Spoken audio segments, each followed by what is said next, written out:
Ang kaso ng asawang lalaki na inakusahan ng pagpatay sa kanyang buntis na asawa ay mas naging nakakagulat pa. Naupo ako ngayong umaga, umiinom ng kape at iniisip ang presyo ng software. Si Lee Gili sa LinkedIn bago siya akusahan ng pagpatay noong 2024. Dapat sana siyang lilitisin sa susunod na buwan, pero bigla siyang nawala.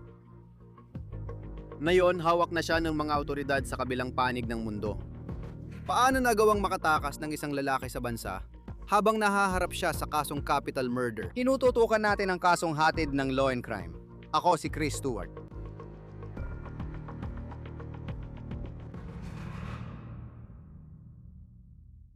Kaunti lang sa mga akusadong nahaharap sa kasong capital murder na nakakakuwang maghanda sa paglilitis habang nasa bahay. Mukhang hindi na magkakaroon ng ganong pribilehyo si Lee Gili matapos ang umano'y ginawa niya. Hawak na siya ng mga autoridad sa Italia.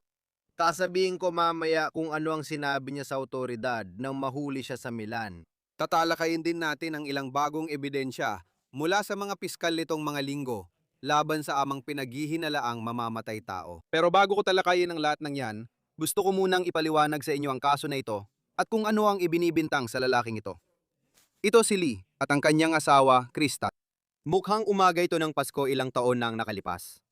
Ayon sa social media, ikinasal ang mag-asawa noong 2017 at mukhang napakaganda ng takbo ng buhay nila noon. Mukhang maraming magagandang mangyayari kay Lee.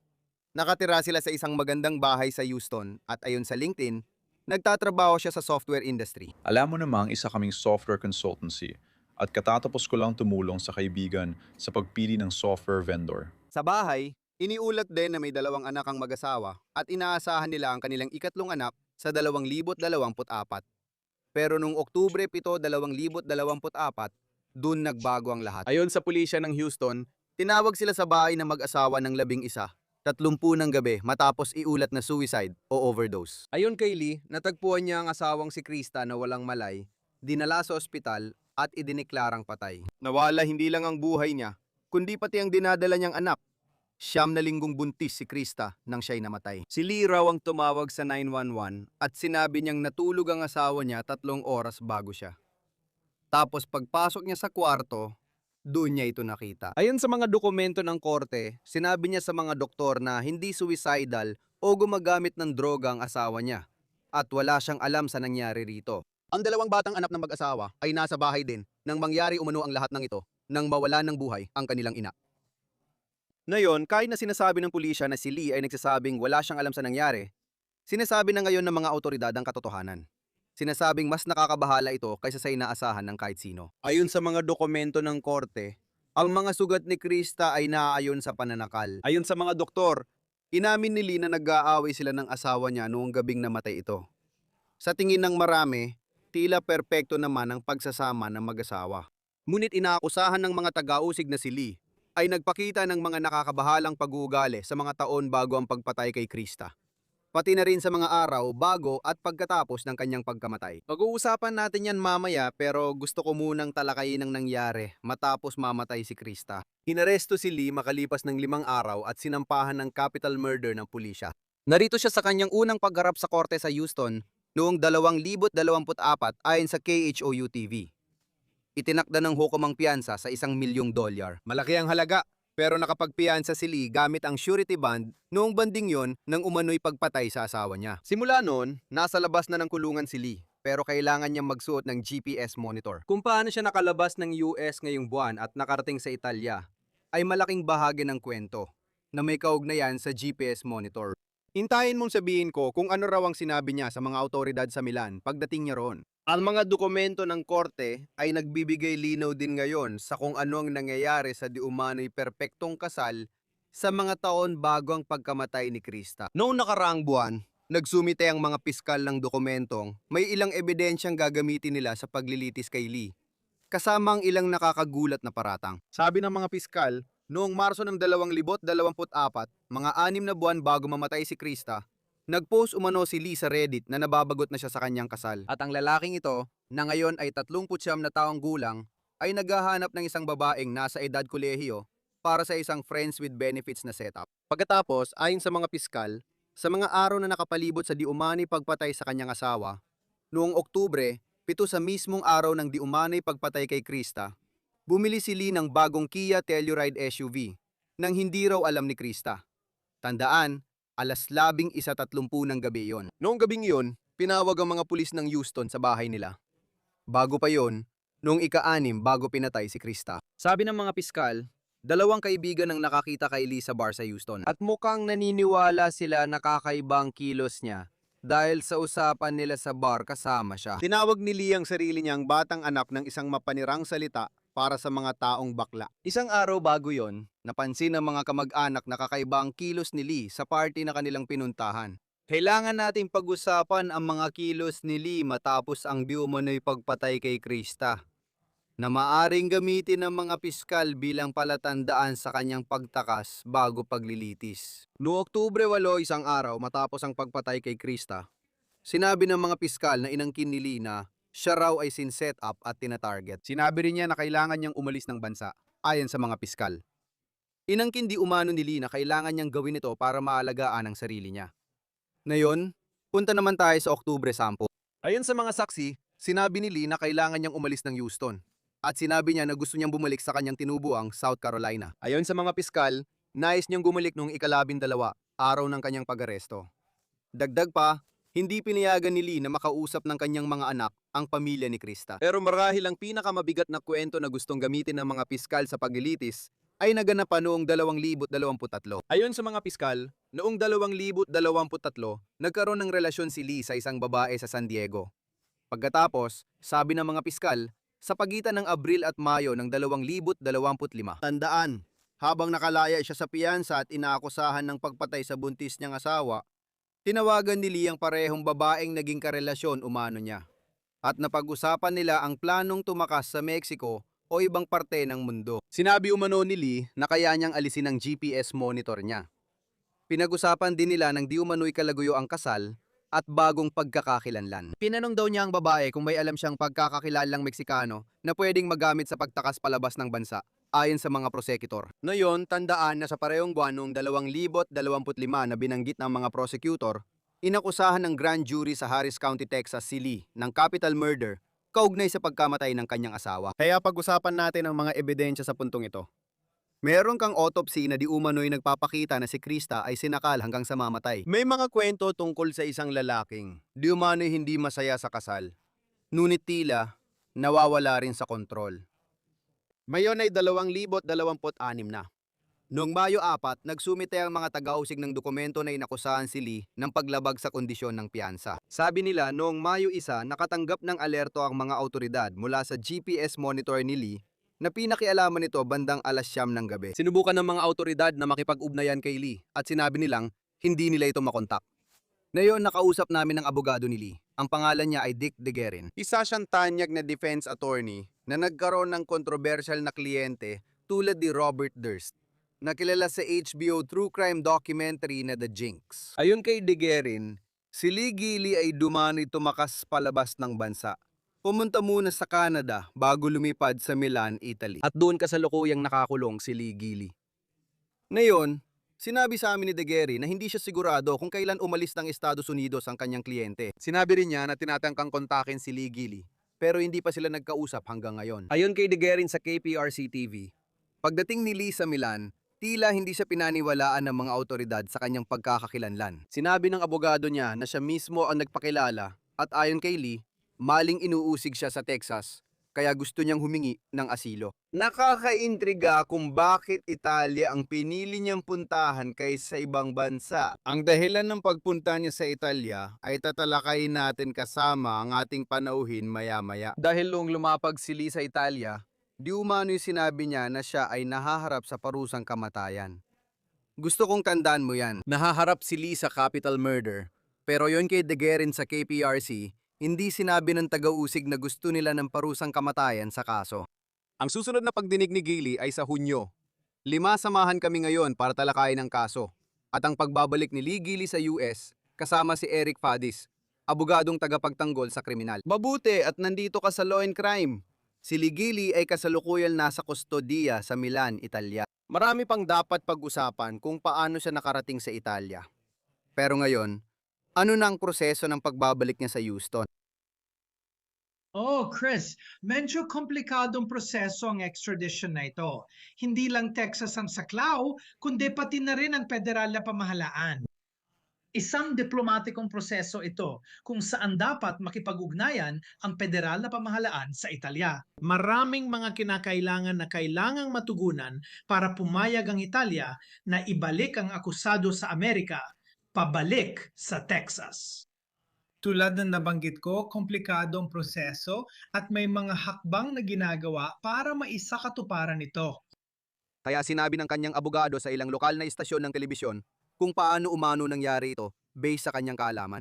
Si Lee Gilly, sa isang punto, hindi malinaw kung kailan siya lumipad mula US papuntang Canada o kung paano siya nakarating sa Canada at pagkatapos ay lumipad siya papuntang Italia. Pagdating niya sa checkpoint sa Italia, napansin ng mga autoridad sa Italia na may mali sa kanyang pagkakakilanlan.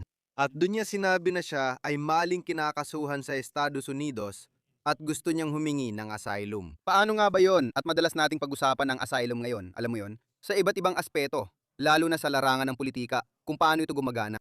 Paano kung may isang tao na dumating sa airport checkpoint at nagsabi, gusto kong humingi ng asylum? Alam mo, mas mataas ang tamantayan para sa asylum sa karamihan ng mga bansa kaysa sa simpleng may kaso ako at pakiramdam ko ay maling inaakusahan ako. Malamang hindi sapat yon. Kadalasan, kailangan ng formal na legal na proseso at pagsusumite ng dokumento. Patunay ng pag-uusig. Madalas, may kinalaman ito sa pag-uusig ng mga etniko o pampulitikang grupo. Kailangang may banta ng kamatayan o matinding pinsala sa katawan. Lahat ng mga bagay na ito ay kailangan dokumentado para maproseso ng tumatanggap na bansa ang kahilingan para sa asylum. Sa madaling salita, kung sasabihin mo lang na, oy, may kaso laban sa akin na dito to, hindi yun sapat. Oo, kaya na yon inaasahan natin na babalik siya sa Estados Unidos sa kalaunan. Hindi natin alam kung bakit Italia ang pinuntahan niya, pero mukhang iyon ang bansa na may magandang relasyon sa Estados Unidos. Ibig ko sabihin, anong klasing mga balakid? Sa tingin ko, anong mga balakid kayang meron sa Italia? Kung sa Moscow siya nagpunta, baka mas mahirap siyang maibalik sa US. Anong pinakanapansin mo sa katotohanan yon, ang bansang pinuntahan niya?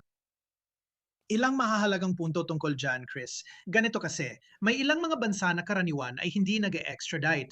Ang pagkakaintindi ko, kabilang dito ang Vietnam. Kung ang isang tao ay pumunta sa Vietnam, malamang na hindi siya ibabalik. Ang dahilan kung bakit sa tingin ko pinili niya ang Italia ay dahil may kondisyon sila pagdating sa extradition na kung ang isang tao ay nahaharap sa parusang kamatayan, maaaring mas matatubili ang Italia na i-extradite ang taong yon. Ang pagkakaintindi ko, kailangan ng Italianang katiyakan na kahit pwedeng patawan ng parusang kamatayan ng isang tao, hindi ito hihilingin ng piskal. Pag nakuha ng Italia ang katiyakan hindi bibitayin ang i-extradite, mas handa silang ituloy ang prosesong iyon ng extradition. At sa tingin ko, malamang na ipapadala nila pabalik ang nasabing akusado. Interesante ito dahil sabi ng kanyang abogado, hindi pa sinasabi ng mga piskal sa Texas kung hihilingin ang parusang kamatayan sa kasong ito. Naharap siya sa kasong capital murder. Sa puntong ito, kung talagang nag-aalala siya sa parusang kamatayan, mukhang pabor sa kanya na nasa Italia siya. Siguro, sabi ko tingin ko kaya niya pinili ang Italia. Nabasa ko rin ng ilang ulat tungkol sa kaso. Ang impression ko ay hindi hihilingin ng taga-usig ang parusang kamatayan, kahit na ang kaso ay maaring patawan ng parusang kamatayan sa teorya. Kung gagawa ng liham ang taga-usig na nagsasabing, hey Italia, hindi namin balak patawan ng kamatayan ang taong ito. Sa palagay ko, sapat na yon para malampasan ang hadlang tungkol sa parusang kamatayan. Kung ito ay kasong may death penalty at hinahabol ito, mas maraming paraan ang taong ito para makaewas at posibleng manatili siya sa Italia. Sa tingin ko, sa ganitong sitwasyon, Malabo yon pero interesting talagang dinamika na yan. Bago natin talakayin kung paano ito makakaapekto sa nalalapit niyang paglilitis at ang susunod na hakbang, paano niya nagawang makatakas? Dahil sa bigat ng mga kaso, siguradong may GPS monitor siya na tinanggal niya. Nagulat ka bang checkpoints agad ang pumasok sa isip ko? Hindi ko rin alam kung nagmaneo siya papuntang Canada o kung paano siya nakapasok. Hindi talaga natin alam ang parteng yun. Pero nagawa niyong makatawid, alam mo yon, lampas sa isang border, kahit papaano ay nakalabas siya ng Texas at nakarating sa Italia. Wala naging alerto habang nasa biyahe siya, hanggang sa nagkaroon siya ng kahina-hinalang identification pagdating sa Italia. Nagulat ako, Chris, na hindi siya naharang bago pa yon. Nagulat ako na nakarating pa siya sa ibang bansa, sa aking bayang Italia. Alam mo, kadalasan ang nangyayari, lalo na kung naputol ang GPS monitor, may abisong ipinapadala sa ahensiyang nangangasiwa doon. Madalas, agad na naglalabas ng warrant of arrest para sa taong iyon. At kapag ang isang tao ay naglalakbay, lalo na sa ibang bansa, may mga opisyal na tinitingnan kung may warrant of arrest ang sinumang pumapasok sa bansa at madalas silang pinipigilan. Tingnan mo, Chris, nagkaroon ako ng mga kliyente na nasa probation na wala namang warrant. Basta naglalakbay lang sila at may court order na nagbibigay ng pahintulot sa kanila na maglakbay. At sila ay pinigilan at tinanong ng matagal na panahon. Kaya nakakagulat para sa akin na nakarating pa siya ng Italia. Oo, totoo yan. Kasi alam ko na may alerto sa GPS monitor noong mga alas 9 ng gabi. Isang gabi, pero parang kahit nagmaneho siya papunta doon, iisipin mo na dapat nag-trigger na yon ng kahit anong alerto. Pagkatapos, may sapat na panahon sana para maaksyonan yon. Na yon, nasa kustodiya na siya. Sa huli, may babalik din siya. Kung sakaling umabot ito sa paglilitis, paano makakaapekto ang katotohanang ang lalaking ito ay nahaharap sa mga kasong ito? At syempre, ang mga ebidensyang pag-uusapan natin mamaya, paano lahat ng ito makakaapekto sa kung paano siya titingnan ng hurado? Alam mo, sa tingin ko may dalawang posibleng pananaw, dalawang posibleng interpretasyon. Isa mula sa prosekusyon, isa mula sa depensa. Sasabihin ng prosekusyon na ito ay palatandaan na alam niyang may sala siya. Alam ng taong ito na malapit na siya mapahamak dahil sa mabigat na kasong pagpatay. At sinubukang tumakas, sinubukang magtago, sinubukang umalis sa nasasakupan para hindi siya mahuli dahil alam niyang may nagawa siyang mali at alam niyang malamang ay mahahatulan siya. Kaya malinaw na alam niyang may sala siya. Depensa, gaya ng nabanggit mo, ang kanyang abogado, ang napakagaling na si Dick Tagarin, isang kilalang defense attorney, ay nagsabi na ang dahilan kung bakit umalis ng bansa ang akusado ay dahil natakot siya. At alam mo, marahil kung ang isang tao ay maling inaakusahan ng pinakamabigat na krimen, hindi naman siguro katakataka na magpanik siya at subukang gumawa ng biglaang hakbang para maiwasan ang tingin niyang maling pag-uusig. Nakadepende ito sa interpretasyon ng hurado na pinakamakatuwiran base sa lahat ng pangyayari. Alam ko na ilang linggo na ang nakalipas, nagsumite ang mga piskal ng dokumentong may ilang kwentong isasama laban kay Lee Gili. Ayon sa mga piskal mula simula, mukhang talagang balak niyang umalis ng bayan. Alam mo, ilang araw lang pagkatapos ng insidente, nagbitiw siya ng mga komento tungkol sa posibleng pagtakas mula Texas, pagbalik sa South Carolina, o kaya ipagpunta sa ibang bansa. At noong 2025, mismong nang maisakdal siya sa kasong ito, kausap niya ang umano'y kalaguyo tungkol sa posibleng pagpunta sa Mexico o iba pang lugar. Paano mo iugnay lahat ng yon sa katotohanang biumano ay talagang umalis siya ng bansa ngayon? Alam mo, kung ako ang piskal, ang mga iyan ay mahahalagang piraso ng ebidensya na ipapakita ko sa hurado sa paglilitis dahil ipinapakita nito kung ano ang tumatakbo sa isip ng taong ito. Muna sa piskal na pananaw, gaya ng sabi ko, ipinapakita nito na alam niyang may sala siya. Ito ay isang lalaki na alam niyang may sala siya, na pilit iniiwasan ang huling kahihinatnan na makulong habang buhay. Handa siyang gumawa ng matinding hakbang gaya ng pantakas sa jurisdiksyon, pag-alis sa bansa, at pag-iisip ng ilan pang ibang bansang pupuntahan. Sa tingin ko, kapag nakita ng hurado yon, mas malamang na isipin nilang alam ng taong ito na may sala siya at sinusubukan niyang tumakas. Kaysa isipin na siya ay inuusig lang at maling inaakusahan. Kaya niya ginawa yon. Kung mali siyang inaakusahan, maari siyang maghain ng matibay na depensa. At tungkol naman sa depensa, oo, may kilalang abogado siya. Isa ito sa mga taong humawak na ng mga ganitong kaso dati. Kapag may mga ganyang usapin, at sa tingin ko sa mga usaping true crime, kapag narinig ng mga tao na may mga alegasyon ng pagtataksil at yung ibang bagay na nabasa mo sa dokumentong yon, marami sa mga tao sa comment section ang magsasabi, siya na yan. Ibig kong sabihin, wala akong ideya kung siya nga ang gumawa. Siyempre, itinuturing pa rin siyang inosente. Para sa piskal, kapag may ganitong impormasyon, pwede mong sabihin, nung 2023, niloloko niya ang asawa niya. Pagbalik niya, ipinagpatuloy niya ang pakikipag-usap at yung usapin ng pagtataksil sa mga kasong karahasan sa tahanan. Gaano kalakas ang ebidensya nito sa ganitong mga kaso? Alam mo, may tunay na panganib, Chris, na titingnan yun ng hurado at sasabihin, ano ang motibo ng taong ito para patayin ng kanyang asawa?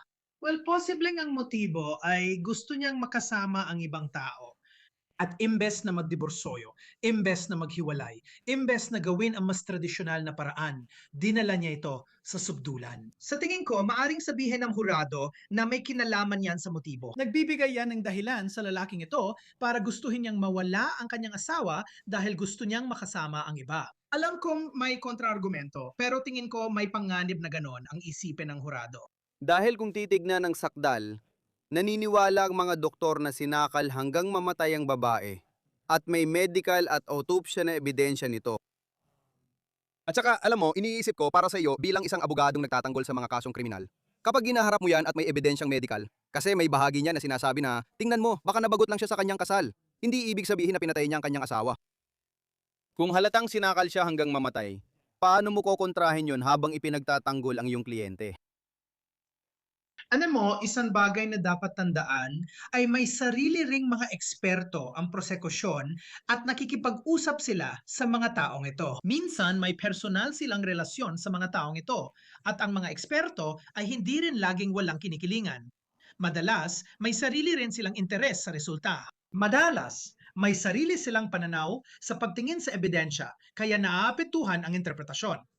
Ang konklusyong pagsakal ang sanhi ay isang opinyon. Opinyon ito ng medical na eksperto, pero karaniwan nang kumuha ang depensa ng sarili nilang eksperto sa pagsakal o magpa-autopsy pa. Para magsagawa ng masusing investigasyon at sabihin, sandali lang, mali ang unang opinyon sa pagsakal dahil sa X, Y, at Z. Kaya iniisip ng mga tao na totoo agad ang ulat ng medical examiner. Siguradong medical na katotohanan yon. Hindi naman laging ganun ang kaso. Oo, at ibig kong sabihin, sa tingin ko, kahit na alam mo, ibang-iba talaga ang sitwasyon. Si Jeffrey Epstein, magandang halimbawa ng, alam mo, sa ilang kaso, may sasabihin silang isang bagay na nangyari. Pero alam mo, may iba namang magsasabi, ayaw nilang buksan ng usaping yan. Hindi natin tatalakayin ng usaping yan ngayon. May paglilitis siyang haharapin. Pinapanood ko lang ang KPRC sa Houston. Unyuwalo ang huling petsa ng paglilitis.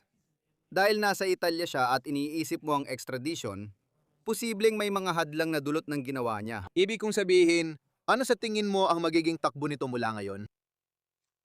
Oh, magandang tanong. Alam mo, ang gusto talagang makita ng Italya ay ang reklamo na naglalaman ng mga kaso. Gusto rin nilang makita ang affidavit na sumusuporta sa probable cause. Gusto nilang makasiguro na may sapat na ebidensya laban sa taong ito. Madalas sa extradition, kung walang probable cause na nakita ng tumatanggap na bansa, pwedeng sabihin nilang, teka muna, sa tingin ko, kulang ang ebidensya para sa prosekusyon, kaya mahihirapan ang extradition. Kailangang magbigay ng materyales ang gobyerno para suriin ng Italia. Kailangan nilang ayusin ang logistics sa paglilipat ng isang nakakulong na kinasuhan ng pagpatay pabalik sa ibang bansa. Sa tingin ko, ilang linggo ito aabutin. Magiging sanhi ba ito ng pagkaantala ng paglilitis? Sa palagay ko, malaki ang posibilidad na mangyari iyon. Sa huli, inaresto siya at kinasuhan ng capital murder. Nagkaroon siya ng unang pagharap sa korte. Ang piyansa ay $1,000,000. Naglagak siya ng surety bond na $1,000,000 kaya nakalaya siya. Alam mo yun, gaano ba kadalas na ang akusado sa capital murder ay nakakaya talagang makalaya at manatiling malaya ng matagal. Ibig kong sabihin, alam ko na ngayon na binawi ng piyansa. At alam mo, kapag tumakas ka palabas ng bansa, nagbabago talaga ang mga bagay. Pero sa pangkalahatan, nakakagulat na ang isang taong may ganong kaso ay nagagawa pang manatili sa bahay na may GPS monitor imbes na nasa pre-trial detention. Hindi karaniwan yan, Chris. Dito sa Colorado, kung saan ako kadalasang nag-aaboga siya, pwedeng hindi magbigay ng tiyansa ang hukom kapag pinakamataas na antas ng kaso ng pagpatay ang isinampa. Kaya, pinayagan ng hukom ang piyansa at mukhang may kakayahan siyang tumulong sa surety sa paglalagat ng piyansa na bihirang mangyari sa kasong pagpatay habang malaya. Pero, gaya ng sabi mo, mawawala na yan. Babawiin ang piyansa. Malaki ang utang niya sa bonds person at posibleng makasuhan pa ng paglabag sa kondisyong ng piyansa. Bukod dito, ito ay nagpapakita ng palatandaan na alam niyang may sala siya at pinalala pa niya ang sariling problema na dapat niyang solusyonan sa paglilitis. At sa totoo lang, magandang punto mo. Dapat siguro yon ang isa sa mga una kong naitanong. Kaya nag-post siya ng surety bond. Parang paano naapektuhan ng pagtakbo niya, di umano, ang pinansyal na sitwasyon ng kung paano gumagana ang buong sistemang yon. Tama, ganito kadalasan ang proseso, Chris. Halimbawa, may $1,000,000 na piyansa lalapit ang akusado sa surety at sasabihin, hindi ko kayang mag-post ng $1 Pwede mo ba akong tulungan? Sasabihin ng surety, kailangan nila ng 20% o $200,000 ibibigay ito ng akusado sa surety. Nanggangako ang akusado na dadalo siya sa bawat susunod na petsa ng korte dahil yon ang ipinapangako ng surety sa hukom. At kapag nilabag ang kondisyong iyon, binabawi ang piyansa. Malamang na mawalan ng pera ang surety at kailangan niyang subukang bawiin ito mula mismo sa akusado na mukhang hindi na niya mababawi kailanman. Kaya napakalaking gulo nito at hindi na muling bibigyan ng piyansa ang taong ito kung sakaling umusad man ang kasong ito. Matagal siyang makukulong at kahit ang paglabag sa kondisyon ng piyansa ay karaniwan ding may mabigat na parusa ng pagkakakulong. Oo, nabanggit mong pumunta siya sa Italia, kaya malamang doon na matatapos ang usapan tungkol sa piyansa. Eric Fadis, Criminal Defense Lawyer. Salamat sa pag-usap tungkol sa kasong ito at sa pagdalo. Laging isang karangalan. Dito nagtatapos ang On The Case mula Law and Crime. Mag-subscribe sa YouTube at Spotify at nakastream din kami sa Peacock. Ako si Chris Stewart. Hanggang sa muli.